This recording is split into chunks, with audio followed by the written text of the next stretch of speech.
Hello YouTube and welcome to my review of Predator vs. Spider-Man, a new 4-issue limited series. We're going to get into spoilers, so if you don't want to be spoiled, here's your warning. The story is written by Benjamin Percy and art by Marcelo Ferreira. The story opens in New York City under a heat wave, and when things get hot, people get cranky, and crime is on the rise. We cut to a detective investigating a gruesome murders, with a group of skinned bodies hanging in a condemned building. A forensics person is taking photos of the crime scene, and the detective notes this wasn't a robbery, but something was stolen: body parts of each of the victims. When the real forensics team shows up, the detective realizes she has been duped.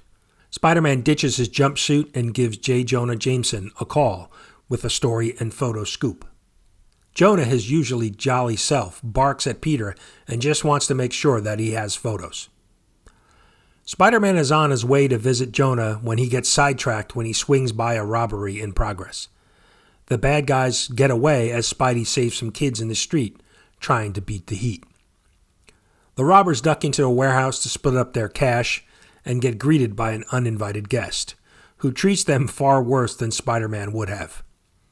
We also get our first look at the murderer, the Predator. You one ugly After saving the kids, Spider-Man tracks down the robbers. He enters the warehouse and finds the robbers hung up and skinned just like the first group of victims. Peter then continues on his way and meets up with Jonah to review the story and photos when the city experiences a power outage. It's noted here because of the heat wave and all of the ACs running at full tilt, that this has caused the power outage. We then cut to MJ on the subway when the blackout occurs. The other passengers begin to freak out, with one young woman in particular. MJ tries to help, and the woman explains that she's claustrophobic. MJ reassures her and asks her to look outside of the subway car and focus on what's out there and not in the small space of the subway car. Just then, a face appears in the shadows, and the Predator has arrived. Back to Jonah and Peter at the Daily Bugle, who have fired up the building's generator and begin to print the paper and the story about the murders. Since the power is still out for the rest of the city, they're going to have to get the paper in the hands of other readers the old-fashioned way by selling them on the street. Jonah himself is out selling papers when he runs into the detective from the opening pages of the story. She wants to know who took the photos for the murder story and wants to bring Peter in for questioning. Peter returns home to find MJ is nowhere to be found, and we cut to a new panel where we see a bloody hand and the book MJ was reading on the subway. So we're not sure if MJ is hurt, but certainly that's where we left off with the Predator from a couple pages ago. We then come back to the streets of New York City with a paper seller running into some thugs looking to take his money. But before they do, an arrow takes the gun out of one of the thugs' hands. The second thug gets taken out by a headshot, and the paper seller gets warned by the shooter that he should not be out here, that he's not strong enough. And we get the big reveal that it's Kraven the Hunter. And that's where our story ends. So overall, this was a great story. A little gruesome for a Spider-Man story. You typically don't see that kind of, blood and guts in a story like this.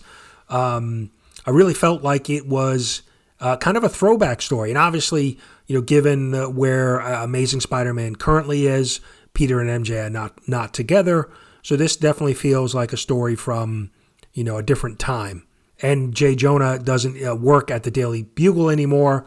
I believe he has his own online presence. So there's definitely a different timeline with the story, but it was really a good story. And now we have Kraven the Hunter in the mix. I can only assume that he's here to help, track down the Predator, right? He's the greatest hunter. So, overall, this was done really well. Art is done well. I like Benjamin Percy's writing here. Yeah, I don't know. There really wasn't much not to like in this story. So certainly we'll be picking up issue 2. Looking forward to the rest of this miniseries, off to a great start in issue 1. So thinking about my review system, 5 webheads being the best, 1 being the worst.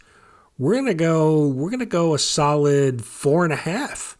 4.5 webheads. I think this is the highest, other than maybe Ultimate Spider-Man, this might be the highest rating we've ever given a Spider-Man book when we've been doing these reviews. So really great all around. So let me know down in the comments what you thought, or did you read this? And what did you think of the story, the artwork? If you're not, let me know what you thought of the review. Thanks so much for watching, and we'll see you for issue 2.